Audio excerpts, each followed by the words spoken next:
क्या योगदान है, आपकी सरकार है, उस पर क्या कहना चाहते हैं? मेरे साथी लोग बोल रहे थे 60 के दशक में बिजली थी।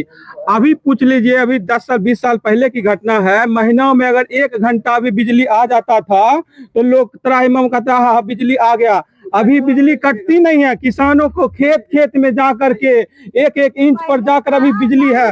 उच्च पैदावार वाला बीज अभी दिया जा रहा है रिवॉल्विंग फंड पर, और खाद पर 60% दिया जा रहा है। उसको उच्च पैदावार वाला बीज दिया जा रहा है किसान को, ताकि उच्च पैदावार। और मेरे दोस्त बोल रहे थे कि ये लेयर नीचे चला गया, तो एक बात ध्यान रखना होगा कि माननीय मुख्यमंत्री नीतीश कुमार योजना चलाकर 5 करोड़ वृक्ष लगवाए, जिस पर अमेरिका जैसे देश ने इनका सराहना किया। इनका ये क्या कहते हैं, न्यूज में वहां छपा कि देखिए बिहार के मुख्यमंत्री इस तरह के कार्य कर रहे हैं। कि जो विपक्ष के हैं नेता वो शराब बेचवा रहे हैं, सबसे बड़ी बात बोल रहे हैं।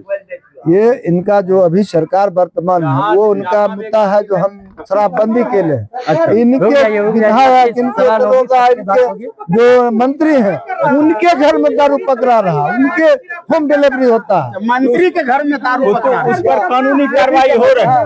अच्छा, जो भी लोग हैं, मंत्री हैं, विधायक हैं, जो भी लोग हैं, जो भी पकड़ाएगा वो कानून के अंदर है। जनता की सवाल पर क्या की सवाल है?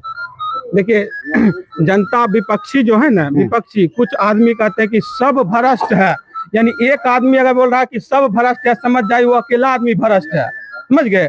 इसलिए विकास के अवरोधक के रूप में विपक्षी अभी खड़ा है। विकास चारों तरफ विकास ही विकास हुआ, चाहे बिहार हो या इंडिया हो। नरेंद्र मोदी की सरकार में, बिहार की सरकार में विकास ही विकास हुआ है। और सब जनता जानती है। आसपास में जाते होंगे हॉस्पिटल में, नीतीश कुमार से पहले की सरकार में तो कुत्ते बैठा करते थे, झोपड़ी रहा करता था। अभी देखिए बिल्डिंग, अभी देखिए कहाँ से बनवाए, सब नीतीश कुमार का है। जिस परिस्थिति में आप जी रहे हैं, क्या आपके बच्चे ऐसे नजर आएंगे? जनता की सवाल है, क्या कहना चाहते हैं? देखिए, उधर से आवाज आया है कि भूतपूर्व और अभी वाले। मैं कांग्रेस की बात करूं, बिहार के सरकारी स्कूलों में पढ़ के जितना IAS IPS बिहार ने पैदा किया आज के तारीख में नहीं हो रहा है। बच्चा कहाँ? निश्चित रूप से इंडिया गठबंधन की। मेरा बच्चा सरकारी स्कूल में पढ़ के अभी NIT का स्टूडेंट है श्रीमान। ये माने चूंकि मेरे घर में शिक्षक हैं, अभी भी शिक्षक है, पूर्व में शिक्षक है। क्या कहना चाहते हैं? जो आप जी रहे हैं वही अपना वर्तमान जो सरकार है, मैं भैया का जो सवाल था, ये वर्तमान में सरकार है, इनसे उनके नहीं होने वाला है। आने वाले जो बच्चे हैं इनके इस सरकार से कोई गुंजाइश नहीं है।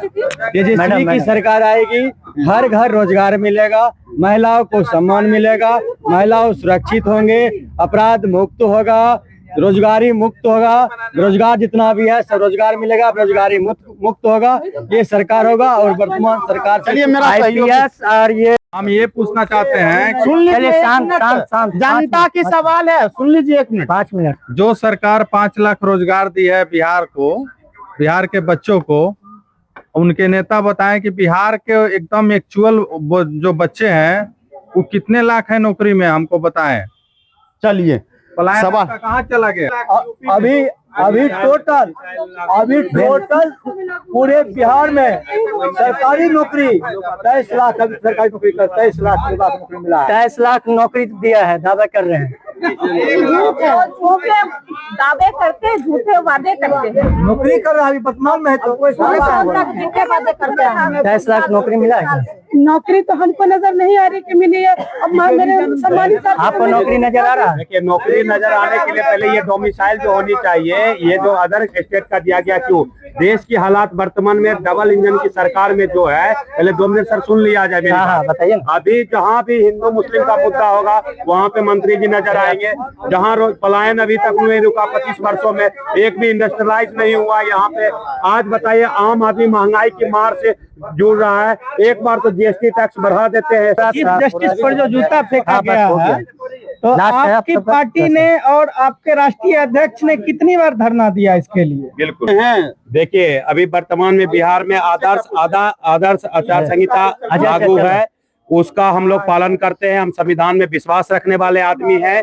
अगर आचार संहिता नहीं होता तो ये बेगूसराय में एक आग देखने की मिलती, जो मनोवादियों के द्वारा जो सीजीआई जैसे पद पे रहने के बाद जूता फेंका जाता है। कहीं ना कहीं संवैधानिक हनन है, जो हमारा हक अधिकार है उसको खत्म करने का प्रयास किया जा रहा है। कहीं ना कहीं जाति धर्म को तोड़ करके मिला करके मुद्दा बना के लड़ाने का काम किया जाता है। आखिर ये मानसिकता आज तक आजादी से 78 साल हो गए हैं। कभी आपने सुना है सर्वोच्च न्यायालय के न्यायाधीश पे कभी कोई जूता फेंकने का प्रयास करे? इतना प्रोटोकॉल होता है। आखिर क्यों ऐसी ताकतें पनप रही है? क्या विचारधारा है जिसके लेके हम लोग मतलब आचार संहिता का पालन करते हुए आज बेबस है, हम कुछ नहीं कर पा रहे। चले हमारे साथ। एक बार आकर के खेद व्यक्त नहीं किया, निंदा व्यक्त नहीं की कि ये गलत हुआ है। ये को गाली देना धरना प्रदर्शन। आप बताइए, एक माननीय मुख्यमंत्री जी के किसी सभा मंच में अगर गाली दिया गया है तो उस गाली के लेके एक चुनावी मुद्दा बनाया गया, उसको बिहार में रोड चक्का जाम करने का काम किया है। लेकिन मैं ये कहना चाहता हूं, वर्तमान की सरकार डबल इंजन की, चाहे केंद्र हो या राज्य हो, आज सीजीआई जैसे पोस्ट पर जूता फेंकने का प्रयास किया गया है। देश का गृह मंत्री क्या कर रहा था? वो क्या कार्रवाई किया है आज तक? उस संवैधानिक पद को रक्षा के लिए उसने कोई कार्रवाई किया? क्यों नहीं किया? आज संविधान लिखा हुआ बाबा साहब भीमराव के द्वारा, आज बीएन राव को प्रस्तुत किया जाता, कोई खारिज नहीं कर सकता है। सभी का योगदान है, ये मैं बोल रहा हूँ। चलिए सवाल जवाब एक गाली देने का काम ग्वालियर से लेके मेरठ से लेके बार बार दिल्ली तक किया। चलिए ठीक है, लास्ट पोजीशन में है जो भी है। एक मिनट सुन लीजिए, हमारे साथी बोल रहे थे बाढ़ क्यों आता है, प्राकृतिक आपदा को भी बोलते हैं कि बाढ़ क्यों आता है। उसी प्रकार कोई असामाजिक तत्व हो, अगर जूता चला दिया, उसके लिए कानून है, वो कानून को सजा देगी, उसको कानून सजा देगी। इसमें सरकार का कोई दोष नहीं है, ये सरकार है। चलिए बेगूसराय की बात करें, बिहार की बात करें, बिहार के मुद्दे को बात करें, जनता की राय सुन ले। नहीं, एक मिनट यही कहना चाहेंगे। मेरे काबिल दोस्त वकील भी हैं, बताते हैं कि ऐसे कोई भी आम पब्लिक जूता फेंक देगा। मैं कहना चाहूंगा, आप तो सुप्रीम कोर्ट की बात करते हैं, जरा सा पटना हाई कोर्ट चल जाइए, मैं भी वहां काम कर रहा हूं। इतना प्रोटोकॉल है कि कोई आम आदमी उसमें इंटर नहीं कर सकता है। अगर किसी की गवाही सुनवाई है, वादी है, परिवादी है, तो उसका पास बनता है, उसके बाद उसकी एंट्री होती है बिना एडवोकेट के अलावा। अब सुप्रीम कोर्ट में आम आदमी जाके जूता चला रहा है, वो रजिस्टर्ड एक एडवोकेट है, चाहे किसी जाति धर्म से हो, लेकिन उसकी सोच के खिलाफत है। जितेंद्र जी